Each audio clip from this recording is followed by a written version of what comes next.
Alright, guys. Hear me out. What if you took Kirby and you put him inside of a mech? You get Planet Robobot. Woo!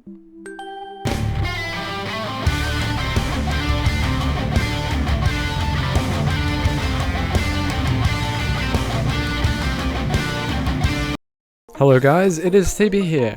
Today I just finished playing through Kirby Planet Robobot and it was amazing. Mwah! Okay, first of all, the background and foreground switching is done so well in this game. It's such a great use of the 3DS technology. It's really seamless the way you can take a star from the foreground into the background and vice versa, or take pipes through each. And I love how it uses puzzles like the robot version of Kirby that you have to control. Another puzzle I really like is the batteries. It's very simple, you don't have to carry the batteries to somewhere else, but it doesn't get stale and it fits the robot theme very well. There are some epic original tracks used, by the way, with a great techno spin on previous Kirby songs as well.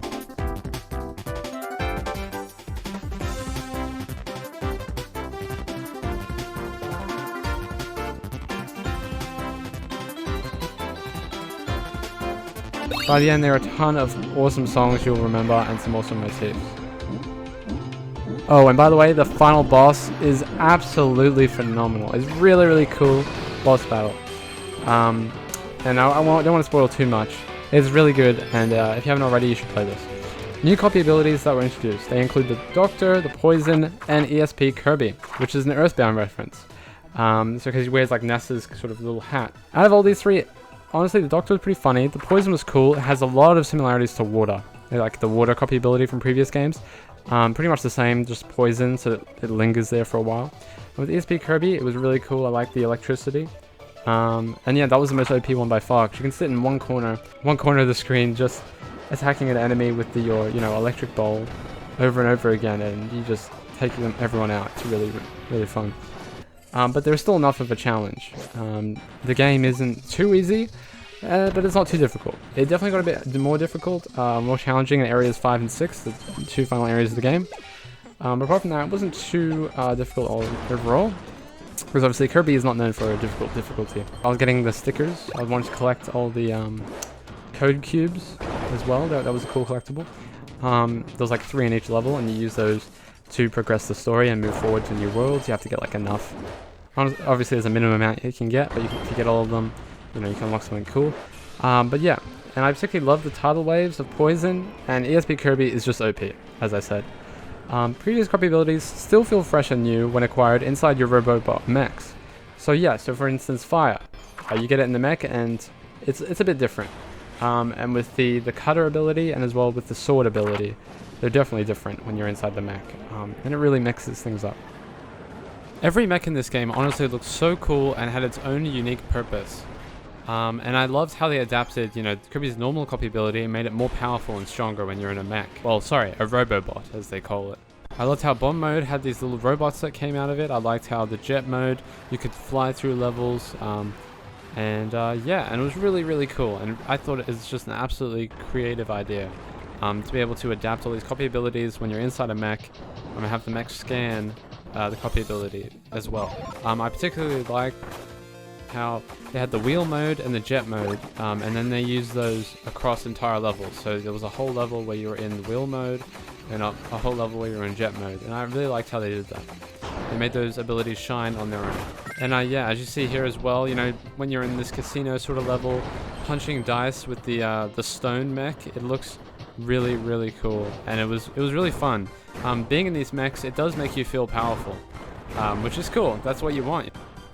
So yeah, the mechs definitely left their mark. However, as you see here, there were so many mechs that were cut from the game. Here they call them step armor in the files. So yeah, as you can see here, these files were found within the game. They were in the game files, but they weren't actually used. So yeah, we have here step armor sniper. So we assume that step armor means Robobot. So we have the sniper, circus, spear, sleep mode, mirror, fighter, bell, beetle, whip, hammer, poison, UFO, wing, needle, crash, doctor, leaf, and ninja. Wow, that is so many amazing and creative mechs they could have done, and I would love to see them and how they operate in the gameplay.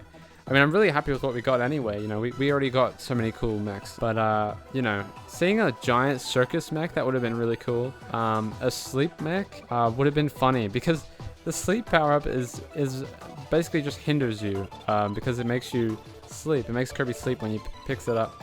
And then basically that's it. And then he pauses for a little while and then you're able to control him again. So that would have just been a funny kind of joke one, I guess. Mirror, that would have been cool. So you have multiple mechs. Bell mech, now that would have been interesting.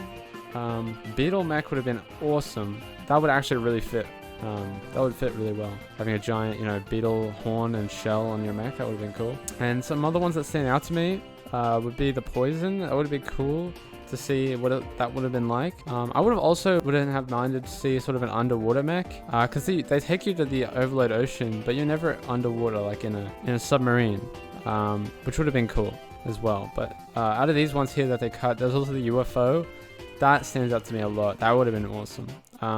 Although I think that might have been replaced by the jet mode, actually. I feel like, because the UFO is so similar to a jet mode. Like, you know, UFO, I guess, has a tractor beam and picks up things. So maybe it would have been used for, like, a small mini game or a puzzle. But I just think that the jet mode probably, you know, flies around. It's a mech that flies, basically. Pretty much the same as UFO. But a doctor mech, that would have been cool. That would have been really cool. Maybe he hits you with a giant stethoscope, I don't know. Leaf armor, I'm not sure how that would have looked. It would have been cool, I guess, if it was like cut in like as a hedge. Like the whole mech is not even metal, it's just a hedge. Like, I don't know, that would have been a bit different. A ninja mech, that would have been really cool. Seeing a mech like jumping around, throwing ninja stars in there. Or maybe have a giant katana, that would have been awesome. But yeah, it's a shame these were cut from the game. I really do like how they turned out anyway. But it's really interesting actually to see behind the scenes and sort of what happened with the development. Now, let's move on to the goal game. And I did like this one in particular, because when you shoot him out of the cannon, I love the feeling that you get when he's like shooting through the air and like hitting all those checkpoints as you go to number 1. Like, that's just satisfying to watch. So yeah, guys, now let's talk about the worlds.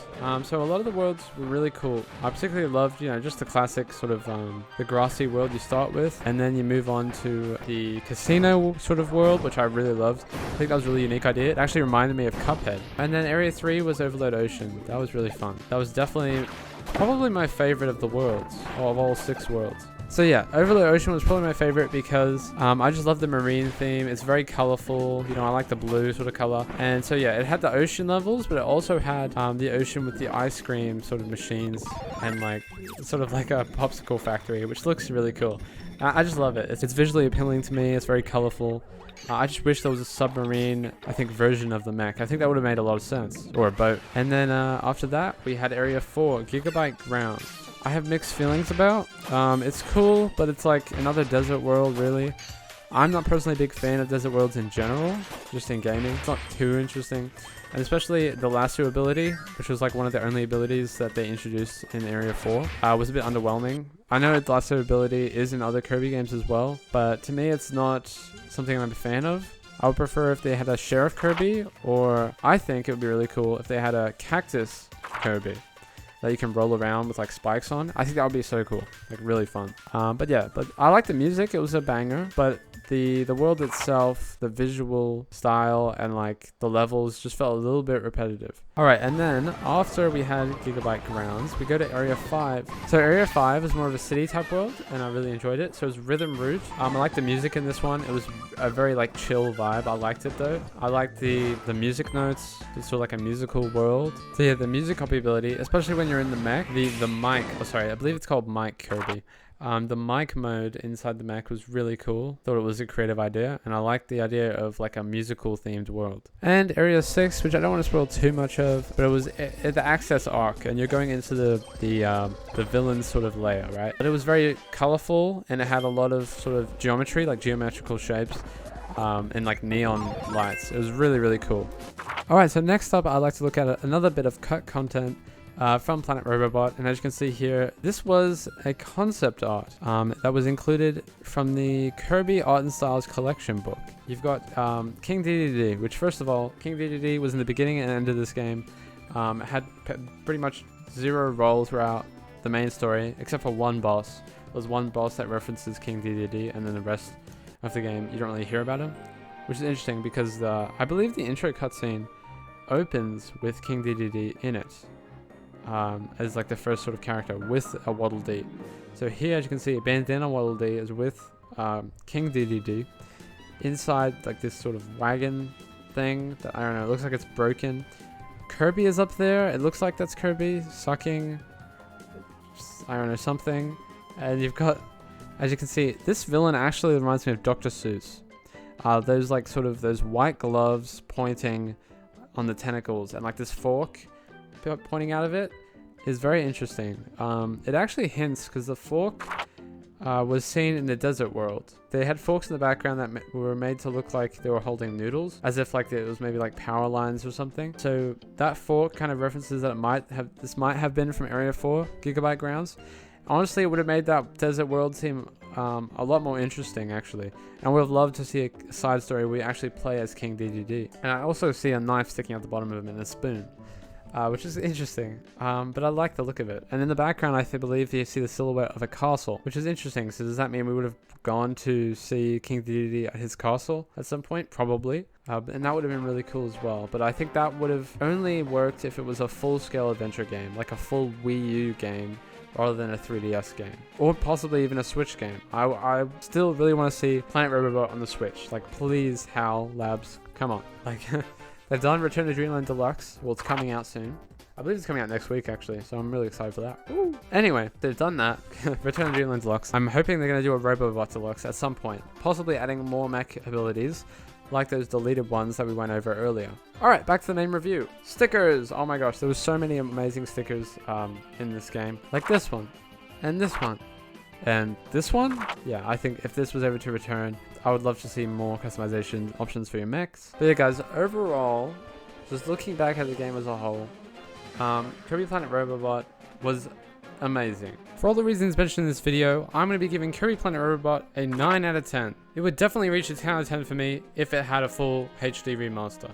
Thank you so much for watching, and don't forget to subscribe. That really helps out a ton. See you in the next one, guys. Peace out.